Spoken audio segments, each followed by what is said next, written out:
Vous pensez... L'idée que nous ne serions plus dans une démocratie, qu'il y a une forme de dictature qui s'est installée. Mais allez en dictature. Une dictature, c'est un régime où une personne ou un clan décide des lois. Une dictature, c'est un régime où on ne change pas les dirigeants, jamais. Si la France, c'est cela, essayez la dictature et vous verrez. Emmanuel Macron nous invite ici à aller voir comment ça se passe en dictature. Mais nous n'avons pas besoin d'y aller. En France, on a tout ce qu'il faut. Nous avons un président qui a perdu 2 élections, dont l'une d'entre elles pour laquelle il a lui-même dissous l'Assemblée nationale. Et après avoir perdu cette élection, il nomme un Premier ministre issu d'une minorité. Et maintenant, il se permet même de séquestrer des journalistes. Vous ne me croyez pas? Regardez la vidéo. Le président se trouvait donc le 27 septembre, dimanche, dans le Vieux-Montréal, c'est le quartier historique de la ville. Les journalistes de Pool, en fait, cette organisation donc, qui était mise en place par les médias avec l'Élysée, ont été empêchés par l'entourage de Macron et par la police d'accéder à cette scène. Le Pool était dans un restaurant flanqué d'un agent de la première compagnie de CRS, les a donc empêchés de quitter le restaurant. On rappelle quand même qu'on est à l'étranger, on est dans un endroit, dans un lieu public. En principe, la police française, évidemment, n'a pas autorité à séquestrer des journalistes ou à les empêcher de faire leur travail, d'autant plus à l'étranger où ils n'ont pas d'autorité. Tu dis le mot séquestrer, c'est-à-dire qu'en fait, en réalité, il les a empêchés physiquement de sortir du restaurant dans lequel ils étaient. C'est ça, c'est-à-dire qu'il les a menacés directement, physiquement et verbalement, en leur disant qu'ils ne les laisseraient pas passer. Regardez le communiqué, les forces de l'ordre sur consigne de l'Élysée ont empêché les journalistes du Pool TV français de couvrir un bain de foule en partie hostile au président, écrit l'APP, qui conteste cette interdiction d'accéder à une scène publique qui va à l'encontre de la liberté d'informer. Alors, est-ce que c'est Emmanuel Macron, Nils, qui a ordonné de bloquer ces journalistes? Alors, je n'ai pas la réponse, hein, c'est difficile de répondre précisément. Mais ce qui est sûr, c'est que le message de l'Association de la presse présidentielle a provoqué la fureur de sa conseillère en communication à l'international. Alors, il s'agit pour les néophytes d'Anastasia Colosimo. C'est un message qui lui a fait péter les plombs, je cite un confrère, et elle s'est efforcée de faire censurer ce tweet à l'Association de la presse présidentielle en vain. Une journaliste, par exemple, me dit « ça a bien tangué, on a pris une bonne gueulante ». Elle évoque aussi plusieurs coups de fil menaçants de l'Élysée.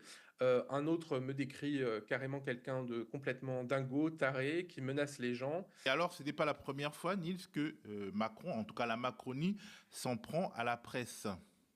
Oui, alors il y a des affaires qui avaient été rendues publiques. Par contre, ce que le grand public ignore et ce que j'ai découvert, c'est que les policiers avaient déjà séquestré en fait au moins un journaliste lors d'une visite d'État en Pays-Bas. C'était en avril 2023, selon les informations. Et à l'époque, en fait, le président avait été interrompu par 2 fois.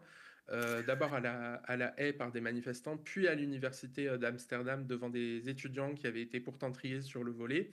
Et donc un témoin de la scène m'a décrit en fait l'Élysée, enfin l'entourage d'Emmanuel Macron complètement en panique, qui tente de faire sortir les journalistes de la salle pour les convier à la salle de presse. Et ceux qui étaient dans la salle de presse ont été par contre retenus. Voilà, il y a eu d'autres incidents qui émaillent d'ailleurs régulièrement les déplacements du chef de l'État, hein, comme me l'ont confié plusieurs journalistes. Alors toujours sur le sceau de l'anonymat, parce que tu t'imagines bien que s'ils parlent de manière publique en dehors de l'association de la presse présidentielle, comme ils l'ont fait collectivement, ils risquent de se faire blacklister. Ce que m'a confié l'un d'eux, hein, c'est la loi du silence à l'Élysée. Si vous parlez, vous êtes mort. On me parle même voilà, c'est absolument terrifiant, donc la terreur, bon.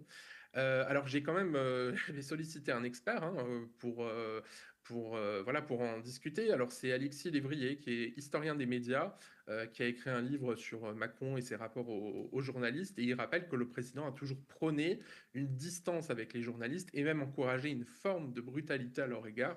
On l'écoute. Il a tout repris Macron de Mitterrand, y compris la triangulation avec l'extrême droite, sauf que ça a conduit à une pratique nouvelle qui est de s'en prendre physiquement aux journalistes. Et il y a un livre aussi où il théorise ça, c'est le livre d'entretien, alors c'est pas des entretiens, mais c'est un livre ça s'appelle Un personnage de roman de Philippe Besson, le romancier. Oui. Il y a plein d'anecdotes intéressantes sur les confidences que Macron lui fait à propos des journalistes. Et la phrase clé, c'est il faut tenir les journalistes à distance. Ah oui, comme à Montréal, quoi, il y a 2 jours. Okay. Voilà, mais en fait, c'est pour ça, il est fidèle à cette stratégie de communication, malgré les conséquences que ça a eu pour la liberté de la presse. Il ne changera pas, hein. changera pas. C'est clairement jusqu'au bout, même si l'extrême droite lui succède, il continuera à trianguler avec elle. Même si ça conduit à s'en prendre physiquement à des journalistes, il continuera à les tenir à distance.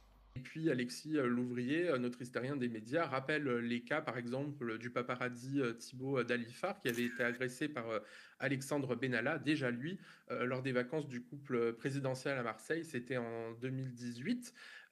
Et d'ailleurs, le président avait porté plainte, notamment pour intrusion. La plainte avait été classée sans suite par le parquet et non retirée par Emmanuel Macron lui-même, comme il avait déjà tenté de le faire croire à la presse à l'époque, donc un mensonge. Et d'ailleurs, un autre journaliste qui a participé à plusieurs déplacements présidentiels, c'est plus le cas aujourd'hui, me confie que vraiment, à l'Élysée, ce sont des fous furieux. Et d'ailleurs, ils peuvent même appeler les patrons de chaîne pour se plaindre des journalistes qui ne leur plaisent pas. Emmanuel Macron feint de ne pas comprendre que son comportement pose de réels problèmes démocratiques et cela participe aux violences contre les journalistes, observe Alexis Lévrier. Manifestement, on ne peut que lui donner raison. L'idée que nous ne serions plus dans une démocratie, qu'il y a une forme de dictature qui s'est installée. Mais allez en dictature. Une dictature, c'est un régime où une personne ou un clan décide des lois. Une dictature, c'est un régime où on ne change pas les dirigeants, jamais. Si la France, c'est cela, essayez la dictature et vous verrez.